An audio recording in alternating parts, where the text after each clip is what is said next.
Ladies and gentlemen, good day and welcome to RBL Bank Limited's Q2 FY22 earnings conference call.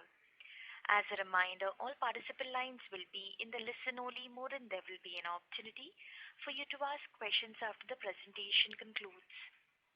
Should you need assistance during the conference call, please signal an operator by pressing star then 0 on your touchtone phone. Please note this conference is being recorded. I would now like to hand the conference over to Mr. Vishwa Ahuja, Managing Director and CEO of RBL Bank. Thank you and over to you, Mr. Ahuja. Yeah, thank you. Good evening, ladies and gentlemen, and thank you for joining us for a discussion on RBL Bank's financial results for the second quarter of FY22. I'm sorry for the slight delay in this call. Because we had some technical issues which we were sorting out, but they've now been sorted out. So happy to proceed now. We hope that all you and your families have been safe and in good health. As always, I'm joined on this call by other members of my team who along with me will address any questions that you have. Quarter 2 has been a story of two halves, if I may say. Till almost the first half or end of August, around the time we spoke to you last time, we were very cautious and still counting the costs of COVID-2, if I may put it that way. The second half, or more specifically September, has been a 180-degree turnaround in the mood and the energy levels. And I want to amplify that briefly. All our business vectors are now back on a positive trajectory. Slippages as well as the recoveries are both looking better than what we had anticipated in August. Therefore, we expect second half to be better and start normalizing. We had feared a loss of almost 10 weeks of card issuance owing to the embargo on MasterCard. But I think it's a tribute to our team and that of our partners Visa and Fiserv, that we started our issuance in 7 weeks. And our October run rate of new issuance is approximately 2 lakh cards, which is our lifetime best. Even as we're addressing the environment, our long-term focus on expansion of distribution, whether in terms of branches, BC points, and technology-driven services, Project Abacus 2.0, have all continued apace. Our deposit base continues to grow on all the right metrics. Lower cost of deposits, CASA growth leading to the highest ever CASA ratio this quarter, and more retail deposits. In fact, out of every 100 rupees of incremental deposits being sourced, more than 80% is now coming in the retail category. So with this backdrop of a few positives, which are all relevant, I will now talk about our results for this quarter. In terms of the usual asset quality and related provisioning aspects, our GNPA was 5.4%, slightly higher than the last quarter, which was very much expected and indicated last time. And net NPA is 2.14, so we've kept it around the same level for a long period of time, around the 2% level, as we had committed that we would keep taking more provisions to ensure that net NPA stays, under control and does not show more elevation. In our last call, we had indicated that gross slippages in Q2 were expected to be similar to Q1 on account of higher balances in the retail delinquency buckets. Happy to report that the slippages in Q2 have been lesser than anticipated and have come out at 1,217 crores as against 1,342 crores in Q1 22. On a net slippages basis this quarter, we are 30% lower quarter on quarter. at 747 crores as against 1,069 crores in Q1. We were aided by recoveries and upgrades this quarter at 471 crores or 39% of our gross slippages. We saw pullback from slippages in this quarter and we expect this to continue in the second half, of course. This quarter was the peak of our GNPA cycle.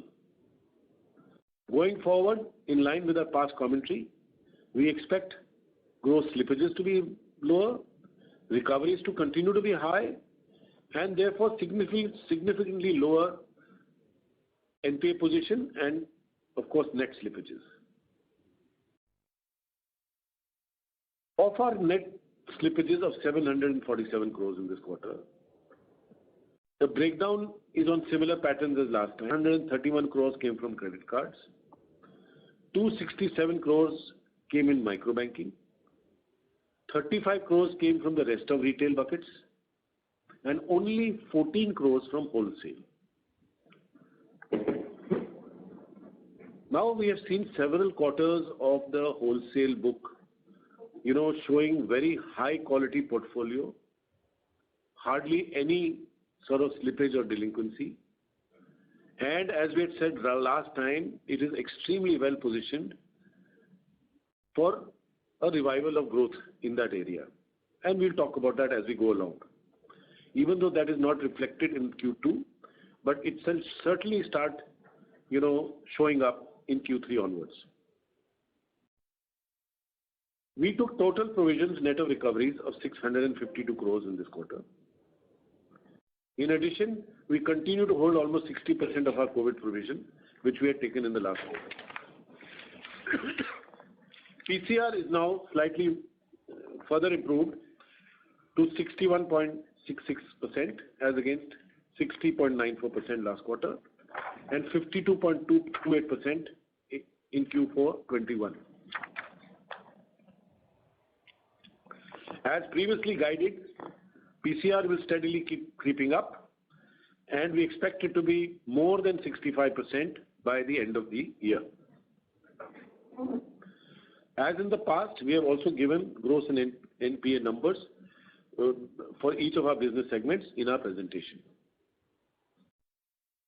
Our total restructured advances at the end of the quarter were 3.66%. Of this, wholesale was 21% and the rest were from the retail.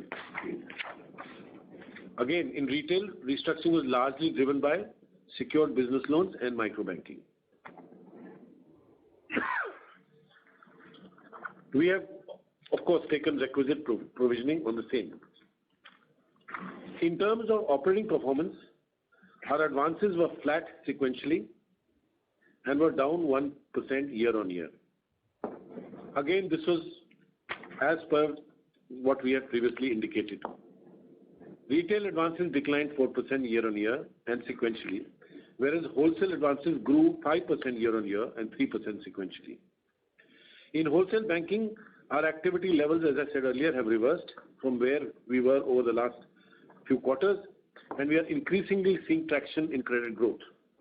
In fact, in the month of October itself, we have already disbursed more than 1,000 crores of incremental loans, and which is over 4% of our total wholesale book was disbursed in the month of October itself. And we are seeing, as said earlier, continued traction in this space. In retail, while in Q2 we saw a reduction, as for two reasons. One, we continued to be cautious post the second wave as far as the micro banking business was concerned, and the second part is the fact that there was the MasterCard embargo on credit cards. So both, were affecting the fact that the retail portfolio, and as it is, we had stopped the other unsecured businesses which we have reported earlier, and therefore, that business was just about holding at its previous levels. But October onwards, we are seeing again positive growth traction even here, even in the retail space. Having said that, wholesale retail mix is now 45-55, retail 55%. So wholesale has crept up a little bit in the mix, because of the circumstances I've just outlined. Coming to revenue, year on year, total revenue was up 12% at 1,508 crores. Of course, net interest income degrew 6% sequentially to 915 crores, impacted by interest reversals of almost a little over 130 crores on a lower retail book, especially in microfinance. As a result, NIMs for the quarter were at a low point of 4.06. Again, the impact of these reversals alone was 58 basis points. NIMs were 4.36% in Q1. We expect the trend to reverse immediately in Q3 and to the 4.3% range and exit the year close to the 4.5% range as far as NIMs are concerned. This question is asked, in the Q&A, so I thought I'd address it up front. Year on year, other income was up 42% at 593 crores, of which core fees themselves were 506 crores, up 46% year on year. Fee income was adversely impacted to the extent of 39 crores due to reversals. Otherwise, it would have been even higher. While year on year, fee income from our retail business grew 51% to 426 crores. So out of this 593 crores, 426 crores came from retail, largely cards. Retail fee income to core fees. Retail fee income to core fees was 84% this quarter. Year on year, our pre-provision operating profit grew 2% to 691 crores this quarter. However, as a result of the provisioning mentioned earlier, our profit after tax was 31 crores for the quarter.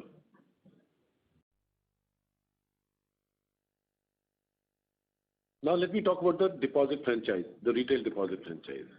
In line with our key objective to grow granular retail deposits, year on year, total deposits grew 17% and 1% sequentially, driven by CASA and retail deposit growth.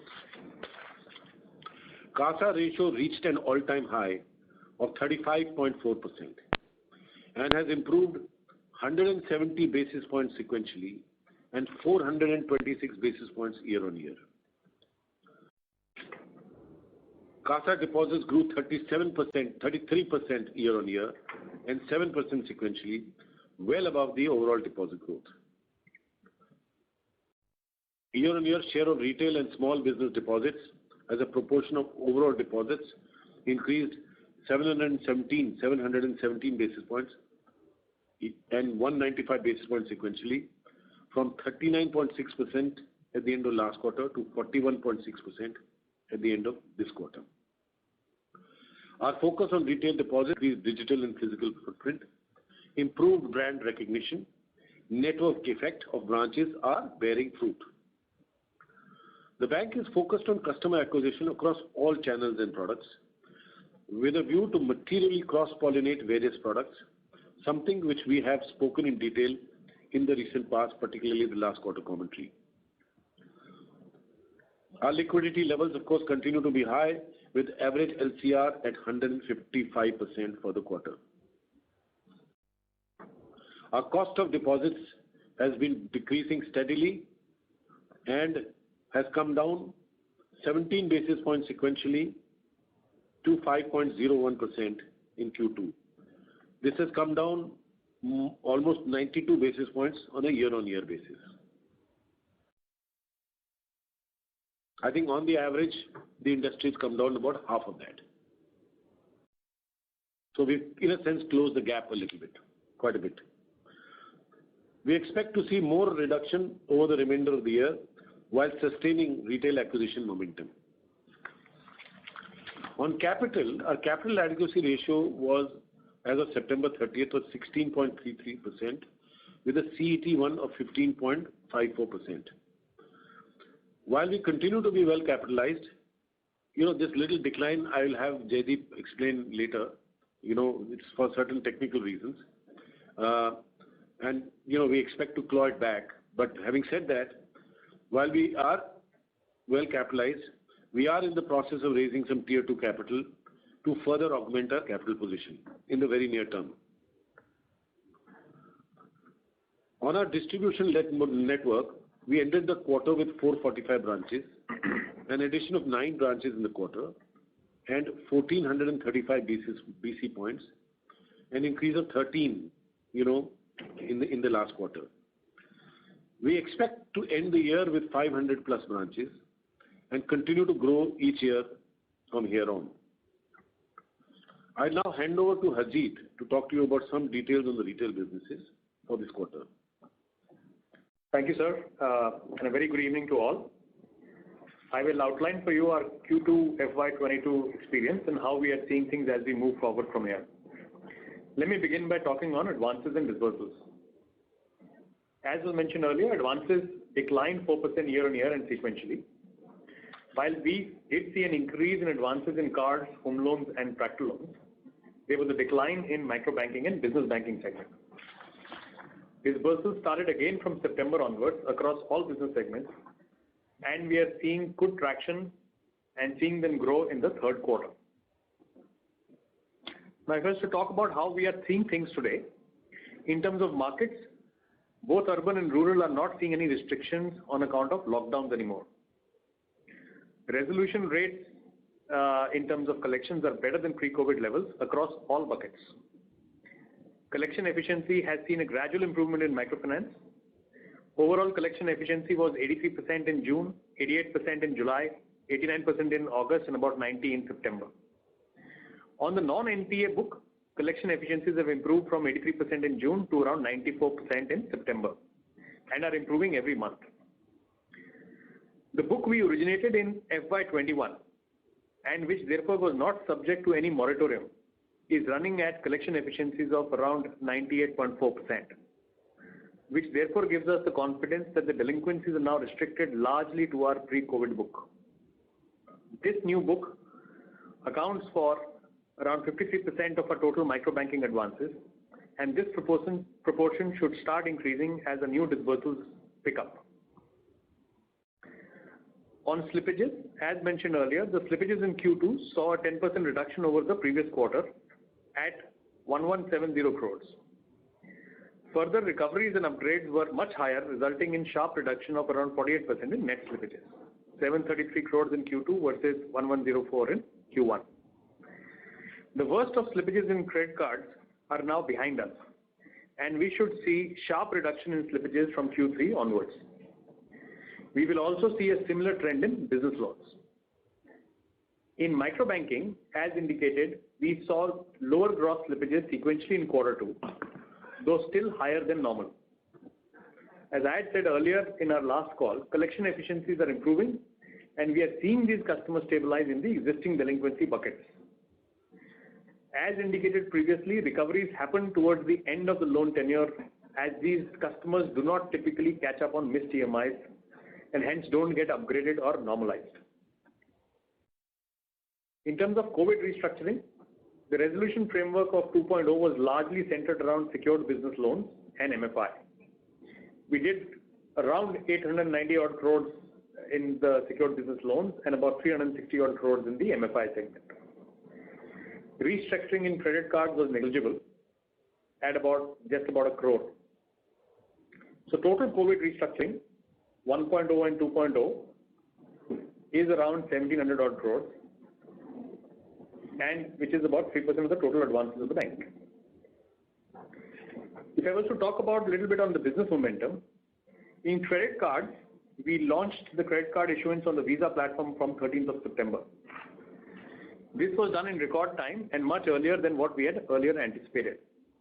We issued around 1.6 lakh cards in September 21 itself and expect to issue approximately 2 lakh plus cards in October. This should therefore take care of any shortfall that was originally expected on account of the embargo on issuance of new cards on the MasterCard network. Card spends also continue to show robust growth, and Q2 has seen a growth of 48% year-on-year and 21% Q-on-Q. We are now operating at our highest spend levels and have seen the festival uptick in spend kicking for October.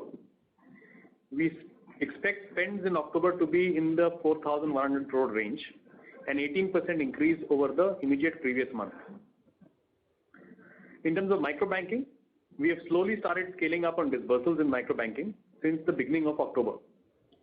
The fact that our new book created in FY21 is showing collection efficiencies of 98.4% gives us the confidence to now enhance disbursals. We have done a micro assessment of districts and branches where we are comfortable doing this. We have defined collection efficiency thresholds which need to be reached before we allow disbursals in any branch. We've also been able to develop a scorecard in the microfinance business, which is able to differentiate between resilient and vulnerable customer segments. It is showing some encouraging results when we have backtested the same on our portfolio. We would be deploying this in this quarter. On the other hand, business traction in home loans and tractor loans continues to grow as infrastructure and distribution is getting enhanced. I would now like to hand over back to Mr. Vishnu Ahuja for his concluding remarks. Thank you, Ranjit. So to summarize, first point on slippages. In Q2, we have crossed the hump in terms of the impact of slippages from the second wave. In fact, slippages in this quarter were lower and will continue to trend downwards. NPA. Gross NPAs have peaked and they will now trend down too. Our net NPA has been maintained around the 2% level all through the last year. We expect this year to end to bring this down to below 2% levels. On recoveries and PCR, we expect to see recoveries continue from the slipped accounts. On a net basis, 2/3 of our slippages would be accounted for in the first half of the current year, and only therefore the 1/3 in the second half of the current year. Our PCR is 62% and will go above 65% in the second half. Growth traction has started in October and has been very good across all segments. Growth in second half will be 7 to 8% range, with credit costs being less than half of first half.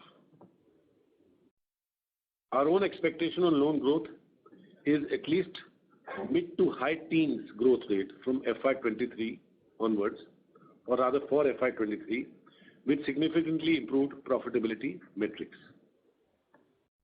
Deposit traction, especially granular retail, will continue to be strong.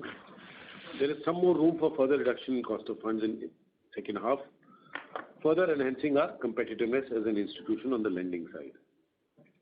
On digital, Abacus continues to be a strong focus area, and we continue to make investments in scaling that up. Lastly, on operating performance, NIM, other income, pre-provision operating profit will start returning to normalized levels in Q3, Q4. We are now more confident of the external environment, and we expect to exit with at least a 1% plus ROA in Q4 and improve that further in FY23. I'll stop here and open it up for Q&A. Thank you very much. Ladies and gentlemen, we will now begin the question answer session. Anyone who wishes to ask a question may press star and 1 on their touchtone telephone. If you wish to remove yourself from the question queue, you may press star and 2. Participants are requested to use handsets while asking a question. Ladies and gentlemen, we will wait for a moment while the question queue assembles.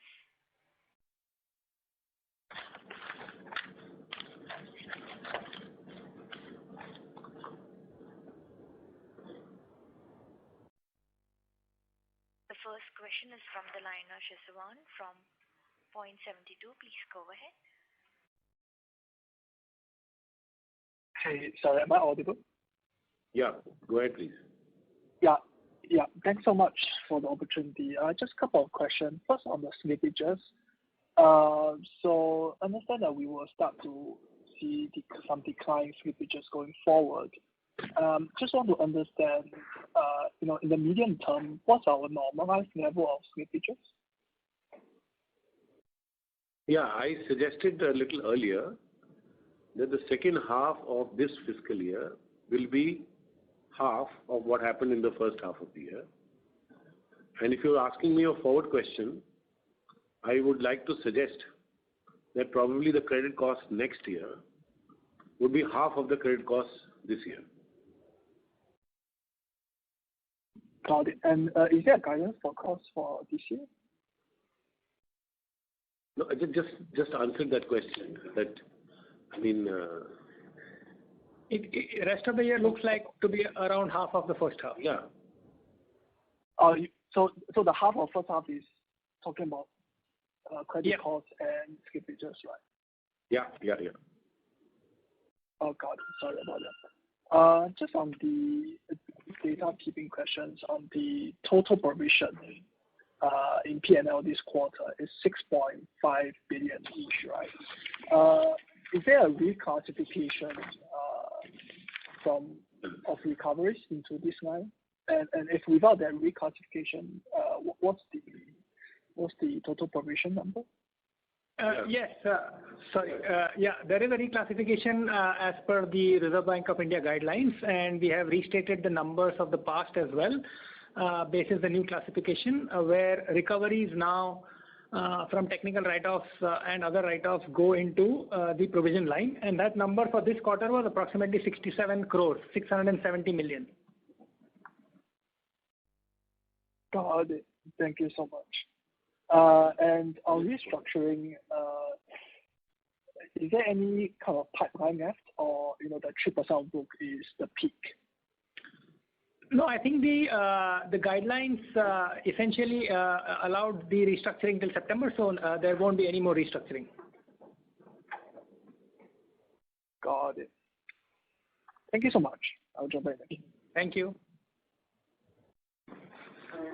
Thank you.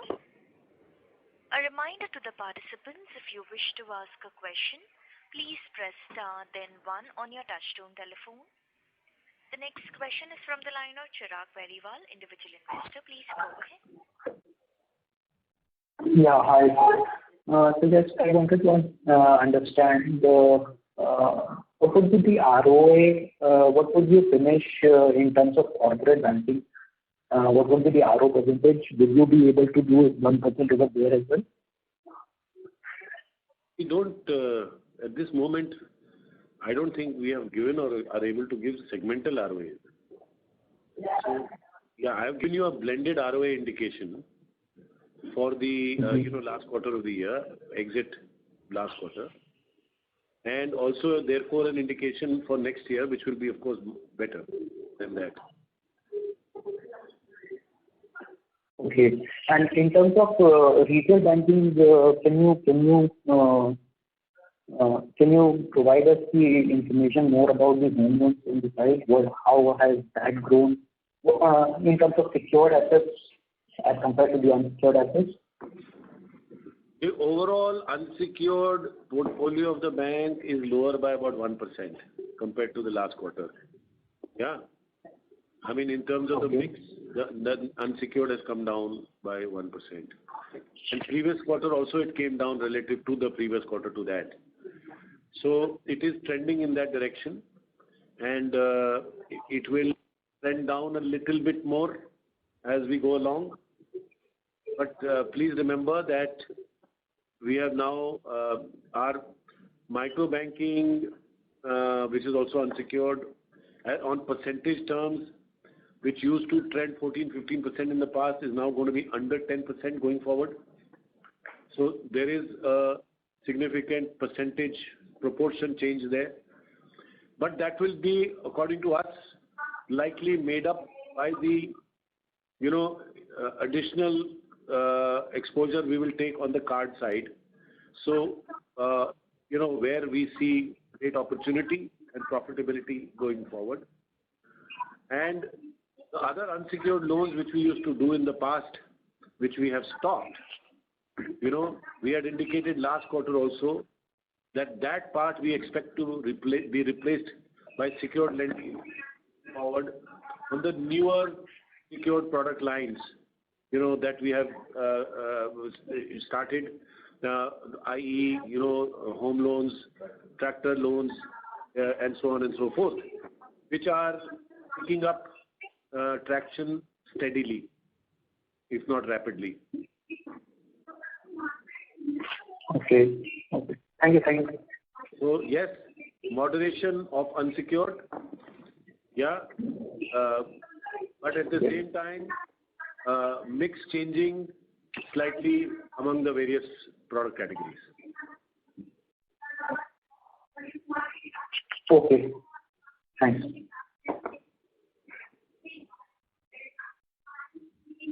Thank you. A reminder to the participants, if you wish to ask a question, please press star then 1 on your touchtone telephone. The next question is from the line of Amit Premchandani from UTI Mutual Fund. Please go ahead. Thank you, sir. I had a question on the Tier 1. You mentioned in the early part of the call, you will explain what led to the decline. So if you can explain what led to the decline in Tier 1 and increase in the risk-weighted asset this quarter. Yeah, Amit. So in the retail secured loan portfolio, typically you need to have certain criteria to get the benefit of the 75% risk weight in terms of turnover, etc. So I think that particular thing, including Udyam certificates, etc. So I think we fell short a bit in terms of truing up that. I think that should reflect again by the time we hit the next quarter. So we should. Because of the challenges around COVID and other, getting these Udyam certificates was a challenge across the industry. Other banks also faced it.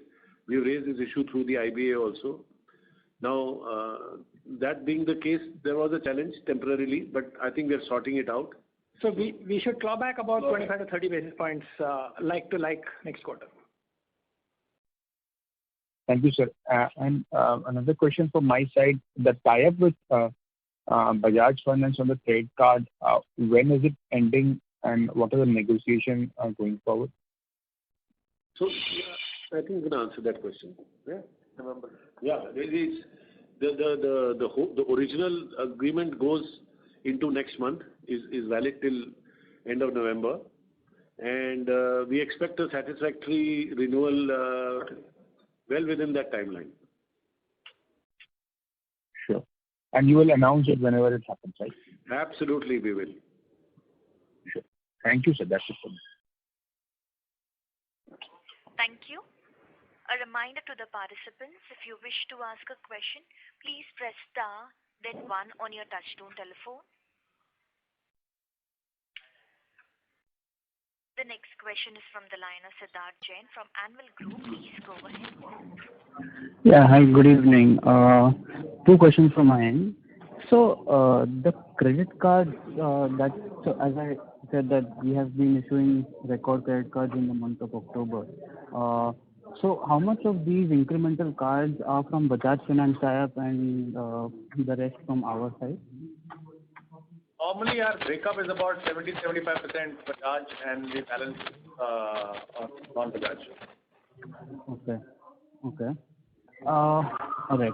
And we see that our wholesale book has grown year on year.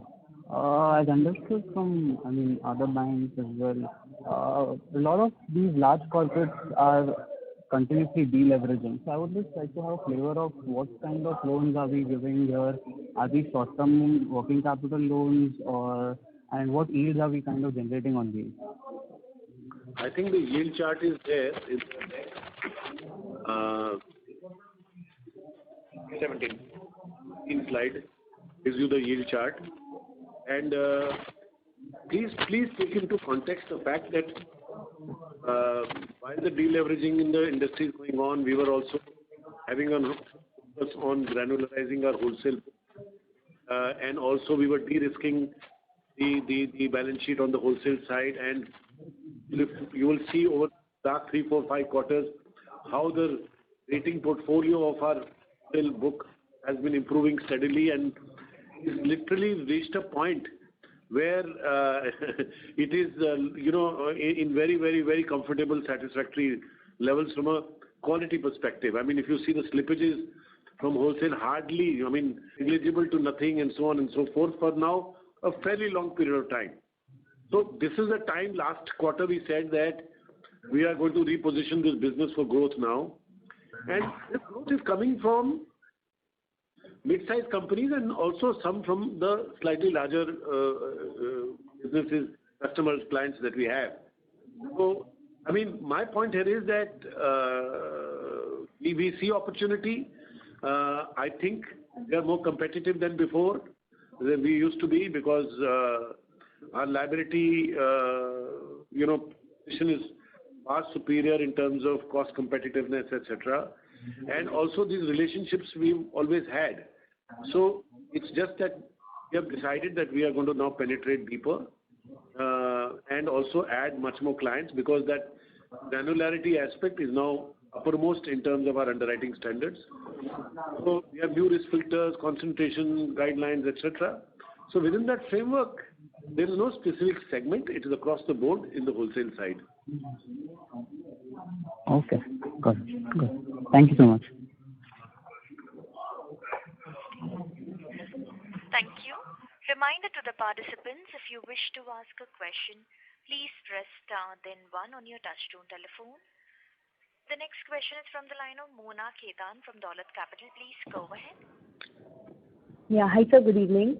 So my question is pertaining the credit card segment where, so how much of write-offs we have had in the first half of this fiscal?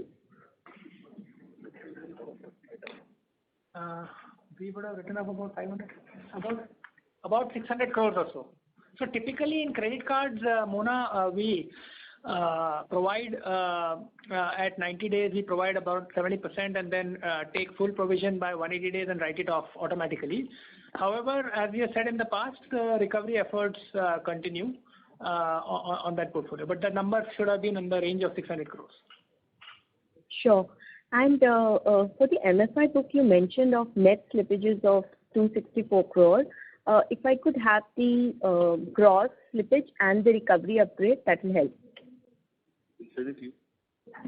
Yeah, I'm not carrying segmental offhand. If you could just call us. Okay, sorry, Harjeet has the number. Yeah. Yeah, so for the MFI, the gross slippage was 375 for this quarter. And the net was 266. The balance obviously is recovery. Sure, got it. Thank you. Thank you. Reminder to the participants, if you wish to ask a question, please press star then 1 on your touchtone telephone. The next question is from the line of Arvind Balaji, individual investor. Please go ahead. Hello, am I audible? Yes, please. Thanks for the opportunity. My question is regarding the home loan portfolio. What would be the quarter-on-quarter growth there? See, the home loan portfolio is extremely small, so the percentages actually look quite high. I mean, that is the reason. I just wanted to know regarding last quarter we mentioned about the database which we have for credit cards being used to send out home loans. Yeah, so we haven't yet started on that initiative. So we are still doing it through our branches, so not yet. Okay, so if I may say for this fiscal year, and what would be the proportion of home loans in the total advances book? Any guidance there? We are today at about 1550 crores. I guess add another 300 odd crores more to this. 2,000 year end. Yeah, close to 2,000. Okay. Yeah. So that would be with regards to MFI and credit cards growth picking up from here on. No, I was giving you the home loan growth here. You asked me the home loan. I'm saying that 2,000 crores would be along with MFI will also. I'm asking whether MFI growth will kick on from here on. MFI will start growing. So if you see, our MFI book has been degrowing because we were not disbursing. That would roughly remain little flat too, and then start growing in the next 2 quarters as we catch up on disbursements. Thank you. Thank you. Thank you. The next question is from the line of Sameer Dalal from Natwarlal and Sons Stockbrokers. Please go ahead. Yeah, hello. My question is regarding the provision guidance that you have given. So you said half of what has been done in the first half will be the second half. So we are talking of 1,000 crore provision in half two. And even if you say half of what has happened in the current financial year, that will be a total provision of 3,000 crores. So half of that 1,500 crores in the next year. Given our loan book size, that credit cost still works out about 2.5% anywhere in between. My question is, why do we believe 275? Yeah, my question is, why do we believe that the provisions would need to remain this elevated going forward? Are we seeing some pockets of stress somewhere? Where exactly that you're keeping provisions at this high of a level? No. Simple. Okay, go ahead. You answer. Simple answer is the business model. Yeah. So we, when we look at cards, the usual run rate should be in the 5%, 5.5%, 6% range. And as that proportion is now for us in the 20s, right? I mean, and it will stay here, maybe marginally even grow. Similarly, in microfinance, while we've seen high slippages, even the steady state should be in the 2%, 2.5% range. So it is a question of the mix also as we evolve. But with these credit costs, obviously these businesses at those credit costs become fairly highly profitable because of the benefit around the income levels. Okay. So, yeah, I mean, my point here is that if you take 25% of your portfolio at a 25.5 to 6% credit cost, and then you take another 10% of your portfolio at a 200 plus basis points cost, and then we also have built into our so-called indication, some additional counter-cyclical provisions, which are definitely there and already started putting them in place. And we have planned for that in our model next year. So some of that, maybe 0.5% or more of that is also put into the system. That may not occur and that may turn out to be a benefit. But given the kind of event risks we have faced in the MFI business in the last 2-3 years, even COVID and pre-COVID, we do feel that these counter-cyclical buffers need to be put in place. And therefore, we have planned for them, and so that if anything, we come out better rather than worse compared to our, if I may say, indications or, guidance even for our own functioning. So if you take this kind of a portfolio mix, and also we are investing in certain new businesses, while we all hope that these are secured businesses, these are tested businesses, the level of credit costs are relatively lower. But for a bank like us, since we are getting into this business and it is the initial years, we also have to see how they pan out, so there is a little bit of conservatism in what we have said. But I think given the environment we are coming out of, conservatism is important. Fair enough. Second question is in regards to, you said the interest reversal was how much? 130 crores was it, did you say? Yes. So 130 crore interest reversal. Now, my question, you also mentioned that a lot of these, restructured books will probably not go into standard asset because most of these people don't come back and come to the exact tenure of what they were supposed to be paying. But by when can we expect any of this interest reversals to be adjusted back into our income levels? I mean, it will not happen till the loans are fully repaid. No, so Sameer, I think 2 points here. Interest reversals happen when you have outside slippages, which we have seen in the last 2 quarters because of COVID. As we see slippages normalize, we will, and also by the way, we don't even take stop interest meter on restructured loans on a conservative basis. So, as soon as slippages begin to normalize, which we expect should happen by Q4, these numbers on interest reversal should materially come down and go back to BAU levels, which is why Mr. Ahuja guided the fact that we should see, upward trend in margins in Q3 and then getting back to somewhere in the 4.5% range for Q4. Remember, I suggested that 4.06, which is for the second quarter, maybe closer to 4.30 next quarter and 4.50 the following quarter, so that automatically, the math can be done and you'll figure it out. Correct. Correct. And just one last question, if you may. You guided for a 7% growth for the remainder of the year in your loan book. Is that correct? 7 to 8, I suggested, yes. 7 to 8, and then you will be in the mid-teens in FY23. That is mid to high teens is what I suggested, yes. Correct. Okay. Just wanted to clarify those numbers. Thank you very much for the information. Thank you. Reminder to the participants, if you wish to ask a question, please press star then 1. The next question is from the line of Aman Elahi from Investec India. Please go ahead.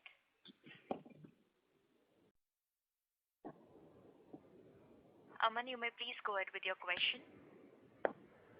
Yeah, thank you for the opportunity. So just a data keeping question. You had shared the breakup of the net slippages. If you can share the number for gross slippages this quarter. Yeah, if you can just reach out to us. I don't have that handy. We can just send it out to you. Okay, sure. That was my question. Thank you. The next question is from the line of Abhishek Murarka from HSBC. Please go ahead. Yeah, good evening. Thanks for taking my question. Just one sort of data keeping question again. What would be the weighted average cost of SA now? Weighted average cost of SA should be, I think, just south of 6%. Okay. And just going back to that capital consumption portion. Sorry, Abhishek. 100, Abhishek. Abhishek, sorry, correction, around 5.7. 5.7. Okay, got it. So just thanks. Going back to the capital consumption question, can you say which portfolio was this for, this 75% risk weight? And basically, if I see your 60 bits consumption of tier 1, 35 bits would be because of this regulation, and that you expect to claw back next quarter. Is that the way to think? Yeah, Abhishek, it's business loans. So LAP and small business loans. Okay. So instead of 75, currently you're applying 100. Correct. Okay. And also the other factor is that restructured loans attract 125. So obviously whatever secured loans we've restructured goes from 75 to 125. But that will not unwind. That will unwind over a period of time when as and when they fall off. Okay. And what is the criteria that has to be fulfilled to get this reversal? So Abhishek, you need to have the demonstration of 3-year turnover below 50 crores or something like that, or equivalent Udyam certificate to demonstrate that it is a small business loan, which also is a requirement for priority sector lending, and which attracts therefore the 75% risk weight. Okay. Understood. Thank you so much.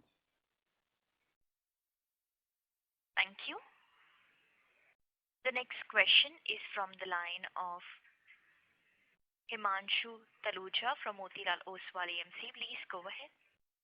Hi, sir. Thank you for giving the opportunity. Sir, firstly, we need one clarification.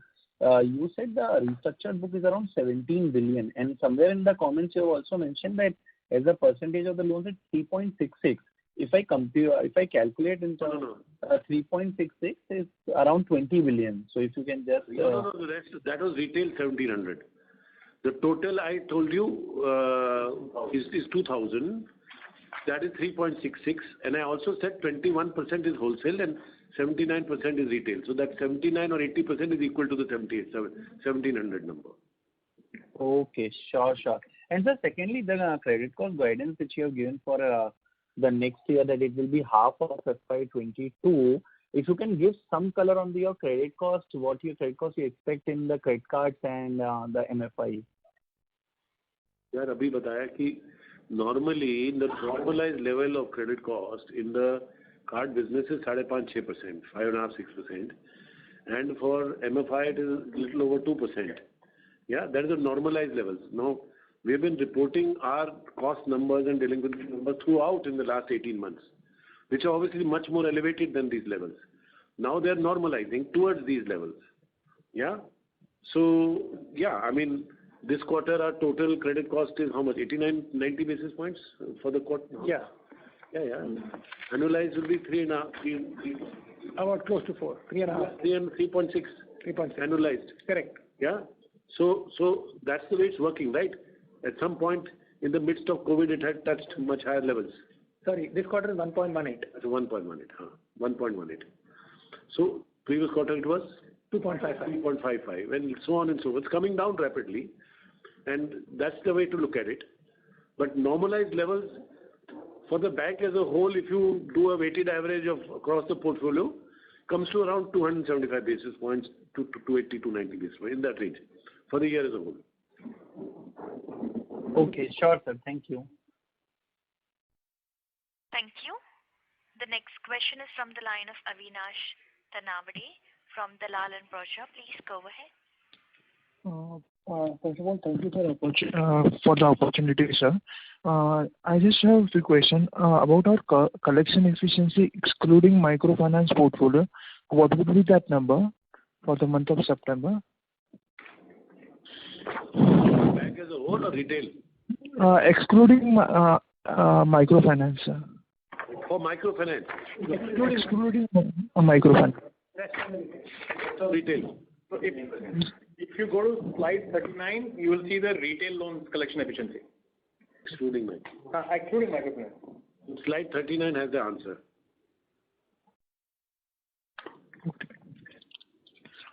Okay, sir. Thank you. The next question is from the line of Mona Ketan from Dolat Capital. Please go ahead.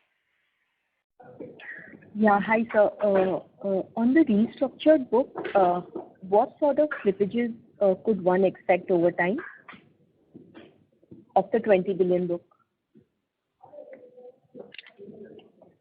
So I think just to give you a flavor, I think the finance restructured book will probably have higher slippages than, let's say, the secured retail, which is, by the way, the bulk of the retail. But I guess it's very difficult to put a percentage on this as we go ahead. All of that is anyway a part of the kind of guidance that we gave on credit costs and slippages for, let's say, the rest of this year and next.